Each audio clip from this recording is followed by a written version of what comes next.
ओम ब्रह्म सत्यम सर्वधार। एक पति पत्नी का जोरदार प्रसंग। संबंधों में हानि लाभ नहीं देखा जाता। विनोद हाईवे पर गाड़ी चला रहा था। सड़क के किनारे उसे एक 12-13 साल की लड़की तरबूज बेचती दिखाई दी। विनोद ने गाड़ी रोककर पूछा, तरबूज की क्या रेट है बेटा? तो लड़की बोली, 50 रुपये का एक तरबूज है साहब। तो पीछे की सीट पर बैठी विनोद की पत्नी बोली, इतना महंगा तरबूज नहीं लेना है जी, चलो यहाँ से। विनोद बोला, महंगा कहाँ है, इसके पास जितने तरबूज हैं कोई भी 5 किलो से कम नहीं होता।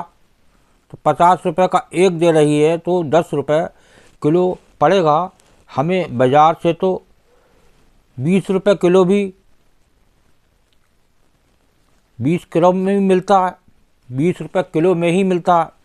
तो विनोद की पत्नी ने कहा, तुम रुको, मुझे मोल भाव करने दो। देखिए, पत्नी पति के ऊपर सर हो गई कि मुझे मोल भाव करने दो।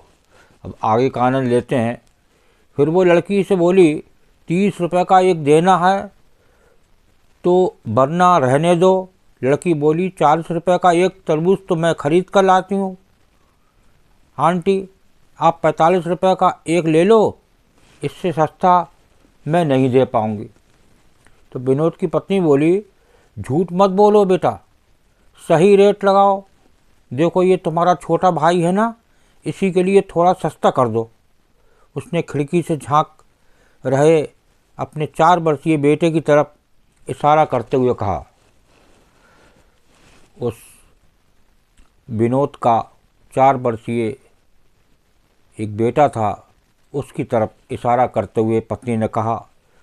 सुंदर से बच्चे को देखकर लड़की एक तरबूज हाथों में उठाते हुए गाड़ी करीब आ गई।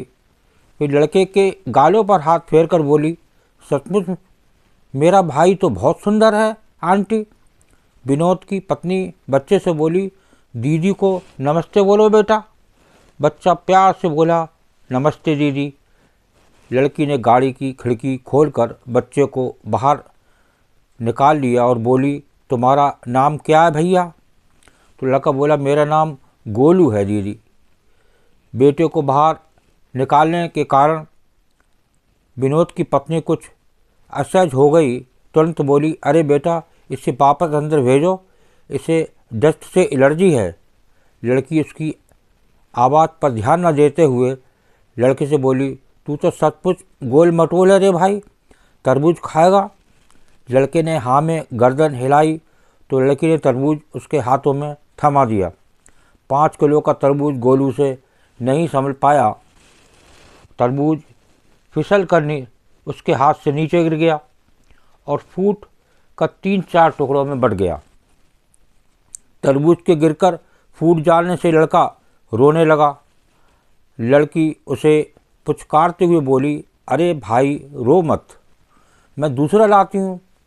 फिर वो दौड़कर गई और एक और बड़ा सा तरबूज उठा लाई।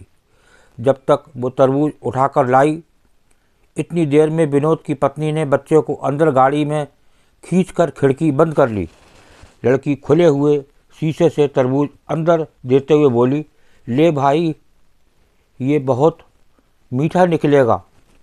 विनोद चुपचाप बैठा लड़की की हरकतें देख रहा था। विनोद की पत्नी बोली, जो तरबूज फूटा है मैं उसके पैसे नहीं दूंगी, वो तुम्हारी गलती से फूटा है। लड़की मुस्कुराते हुए बोली, उसको छोड़ो आंटी, आप इस तरबूज के पैसे भी मत देना, ये मैंने अपने भाई के लिए दिया है। इतना सुनते ही विनोद और उसकी पत्नी दोनों एक साथ चौंक पड़े। विनोद बोला, नहीं बिटिया, तुम अपने दोनों तरबूज के पैसे लो। फिर 100 का नोट उस लड़की की तरफ बढ़ा दिया। लड़की हाथ के इशारे से मना करते हुए वहाँ से हट गई और अपने बाकी पैसे तरबूजों के पास जाकर खड़ी हो गई। विनोद भी गाड़ी से निकलकर वहाँ आ गया था। आते ही बोला, पैसे ले लो बेटा, वरना तुम्हारा बहुत बड़ा नुकसान हो जाएगा। लड़की बोली, माँ कहती है जब बात संबंधों की हो तो हानि लाभ नहीं देखा जाता। देखिए कितना सुंदर उस लड़की का मन। आपने गोलू को मेरा भाई बताया, मुझे बहुत अच्छा लगा।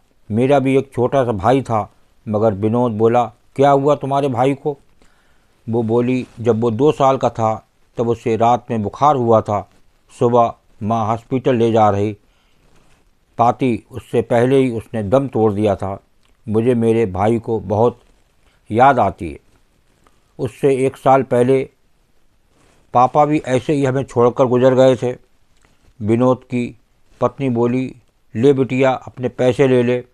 लड़की बोली, पैसे नहीं लूँगी आंटी। विनोद की पत्नी गाड़ी में गई, फिर अपने बैग से एक पाजेब की जोड़ी निकाली जो उसने अपनी 8 वर्षीय बेटी के लिए आज ही 3,000 में खरीदी थी। लड़की को देते हुए बोली, तुमने गोलू को भाई बाना तो मैं तुम्हारी माँ जैसी हुई ना। अब तू ये लेने से मना नहीं कर सकती। लड़की ने हाथ नहीं बढ़ाया तो उसने ज़बरदस्ती लड़की की गोद में पाजेब रखते हुए कहा, रख ले, जब भी पहनेगी तुझे हम सब की याद आएगी। इतना कहकर वो वापस गाड़ी में जाकर बैठ गई। फिर विनोद ने गाड़ी स्टार्ट की और लड़की को बाय बोलते हुए वे चल पड़े। विनोद गाड़ी चलाते हुए सोच रहा था कि भावुकता भी क्या चीज़ है। कुछ देर पहले उसकी पत्नी 10-20 रुपए बचाने के लिए हथकंडे अपना रही थी। कुछ देर में वही इतनी बदल गई जो 3,000 की पाजेब दे आई। फिर अचानक विनोद को लड़की की एक बात याद आई, संबंधों में हानि लाभ नहीं देखा जाता। विनोद का प्रॉपर्टी के विवाद को लेकर अपने ही बड़े भाई से कोर्ट में मुकदमा चल रहा था। उसने तुरंत अपने बड़े भाई को फ़ोन मिलाया। फ़ोन उठाते ही बोला, भैया मैं विनोद बोल रहा हूँ। भाई बोला, फ़ोन क्यों किया? विनोद बोला, भैया आप वो मेन मार्केट वाली दुकान ले लो मेरे लिए मंडी वाली छोड़ दो और वो बड़े वाला प्लाट भी आप ले लो, मैं छोटे वाला ही ले लूँगा मैं कल ही मुकदमा वापस ले रहा हूँ। सामने से काफ़ी देर तक आवाज़ नहीं आई। फिर उसके बड़े भाई ने कहा, इससे तो तुम्हें बहुत नुकसान हो जाएगा। छोटे विनोद बोला, भैया आज मुझे समझ में आ गया, संबंधों में हानि लाभ नहीं देखा जाता, एक दूसरे की खुशी देखी जाती है। उधर से फिर खामोशी छा गई और विनोद को बड़े भाई की रोने की आवाज़ सुनाई दी। विनोद बोला, रो रहे हो क्या भैया? बड़ा भाई बोला, इतने प्यार से पहले बात करता तो सब कुछ से तुझे दे देता रे। अब घर आजा, दोनों प्रेम से बैठकर बंटवारा करेंगे। इतनी बड़ी कड़वाहट कुछ मीठे बोलते ही ना जाने कहाँ चली गई थी। कल जो 1 इंच ज़मीन के लिए लड़ रहे थे, वे आज भाई को सब कुछ देने के लिए तैयार हो गए। तो त्याग की भावना रखिए। अगर हमेशा देने को तत्पर रहोगे तो लेने वाले का भी हृदय परिवर्तन हो जाएगा। याद रखें, संबंधों में हानि लाभ नहीं देखा जाता। अपनों को निकट रखने के लिए अपना अधिकार भी छोड़ना पड़ता है।